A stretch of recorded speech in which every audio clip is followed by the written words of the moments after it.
Welcome back, Pokemon trainers. Professor Chaz here. The lab coat's on back order, and I suspect you didn't expect to see me this week.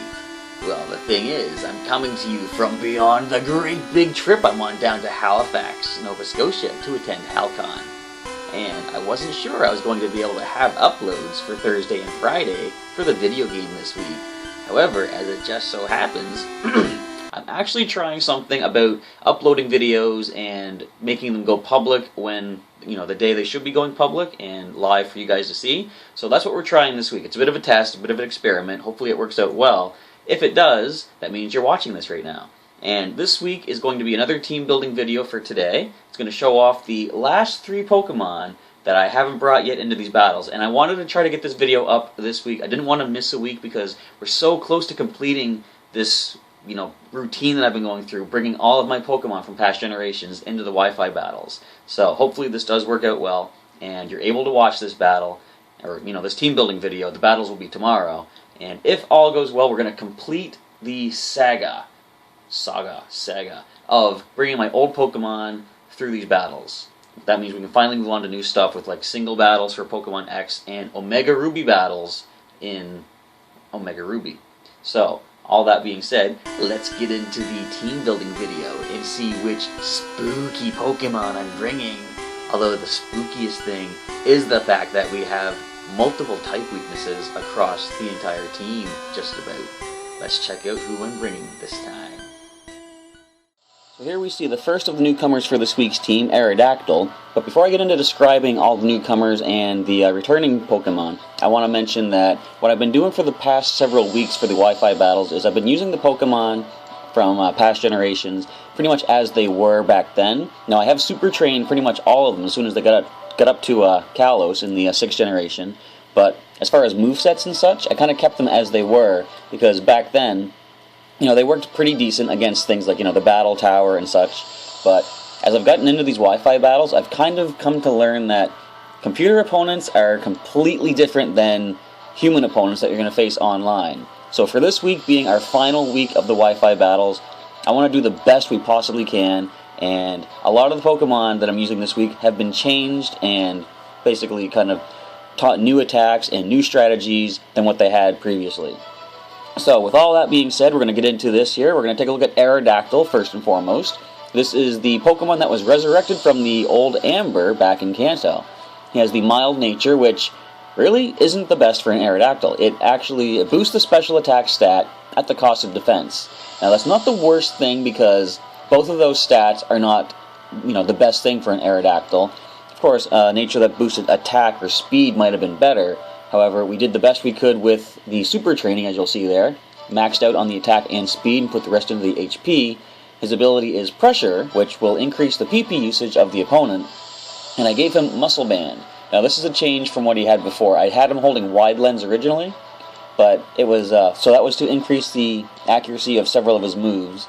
But this time, I've taught him a different move that has full accuracy. I'm going with Muscle Band. And the reason I taught him this move, as you'll see here, he has Rock Slide for his first move, which is good for stab power. Earthquake is also good. It covers his electric weakness, as well as a rock weakness. And he originally had Thunder Fang to deal with his water weakness.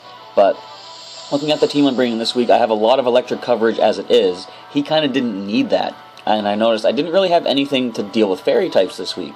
So I thought I'm going to actually teach him Iron Head, at least for this week. We'll see how it goes. And that being the case, Muscle Band is a better item because it's going to boost the power of all physical moves that Aerodactyl uses. Now, looking at this, I probably could have gone with Mega Aerodactyl and the Aerodactylite, but I believe the only move that would have been boosted from the Tough Claws ability of Mega Aerodactyl would have been the Iron Head. And I gave him Roost as well. It's going to, help heal up 50% of his HP when he uses it, and it's going to, for that one turn, eliminate his Rock and Ice weakness as well.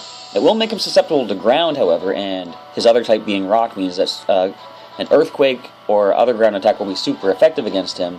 So we're going to have to try to keep that in mind. If the opponent has a ground type out, we might not want to use Roost. We'll have to try to predict what they're going to do. So moving to the next Pokemon, the next newcomer for the team for the week is Heads the Dodrio. I caught Heads back around the same time I caught Tails the Ninetales. And Heads and Tails, get it? It's like Pokemon TCG up in here. Heads has the Bold nature, which boosts defense at the cost of attack, so much like Aerodactyl's nature, Bold is not the best for a Dodrio, but it is what he was born with, and it is what he had when I captured him, so it is what we're going to go with. The ability is Early Bird, which lets this Pokemon wake up a little quicker than most Pokemon do when they're asleep, and I wasn't really sure what item to go with, but I decided I'm going to go with a Focus Sash because I want Heads to stay in battle for at least one turn to get off one of the strategies that we have in mind. So for Super Training, I maxed out the speed, got it up to 273, and put a good decent amount into the attack, getting up to 252. Of course, it is lowered thanks to the nature. And I put the rest into Special Defense, trying to even out the two defenses for our three-headed bird. And for the moveset, originally he had Aerial Ace, but I decided I'm going to go with Pluck instead. We're going to be able to eat whatever berry the opponent might happen to be holding, and gain its effects for Heads. And as far as priority and such, we don't have a lot of speed priority in my whole collection, basically. I'm probably going to start looking at switching that up a little bit for future battles, but for the time being, Heads here has Quick Attack. It's not the most powerful attack, but if you do have to get a quick knockout on an opponent before they strike you, Quick Attack could be the way to go. Now, we're going to skip down to the Rest attack. I taught Heads Rest because I want to make use of that Early Bird ability. So we're going to be able to use Rest. Normally what you do is you fall asleep on one turn, sleep for 2 turns, and then you'll wake up. But with the Early Bird ability, all Heads has to do is sleep for 1 turn. You're going to get your full heal when you use it, sleep for the following turn, and then you'll wake up immediately. So, Rest seems kind of like a very useful, attack to go with based on that ability. Sometime in the future, I might switch his ability over with an ability capsule, but we'll see what happens. And Acupressure. Now, I kind of like this because, as you've probably seen from past battles, I like randomness. Acupressure will randomly sharply raise the stat of one of the stats, of the Pokemon you use it on. And you can use it on either yourself, your Dodrio here, or Heads could use it on the teammate. And you don't know what stat's going to be increased.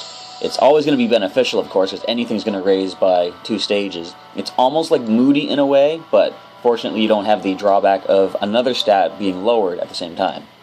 So the final newcomer of my entire collection is going to be the all-powerful, legendary Thunderbird itself, Zapdos.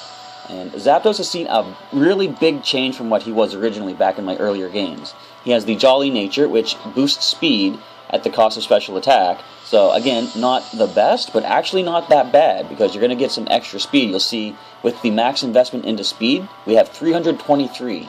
And the special attack stat is 301, even with the nature lowering it. So that's really powerful.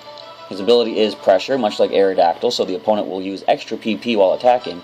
And the item is the Black Belt. You might be wondering why that's on a Zapdos, and I'll show you why when we get to the moveset. As you'll see, the Super Training is maxed out on Special Attack and Speed, and put the rest into the HP, getting it a little above the 300 mark. Okay, now for the moveset. Thunderbolt, he originally had Discharge. I decided this week, first of all, I don't have Marowak to worry about, so our own Thunderbolt won't be drawn away to our Pokemon. And the fact that we have a lot of electric weakness this time around, I don't want Discharge. I don't want to hit my own teammate. Thunderbolt is good for a more focused attack on the opponent, and that's what we're going to be able to go with. Aerial Ace is good in case the opponent's using evasive tactics like Double Team or Minimize. And I did have Aerial Ace on Dodrio Heads, but we replaced it with Pluck, and I thought I want to keep Aerial Ace for at least one of my Pokemon for this week. Now, Roost there is going to heal up Zapdos. Just like on Aerodactyl, it's going to eliminate Zapdos' ice and rock weaknesses for the turn, but it will make him susceptible to his only other weakness would be ground. And Hidden Power. Hidden Power isn't a move I normally really would consider. It's got 60 for power, and it could be, any type based on what the Pokemon's IVs are when they're created.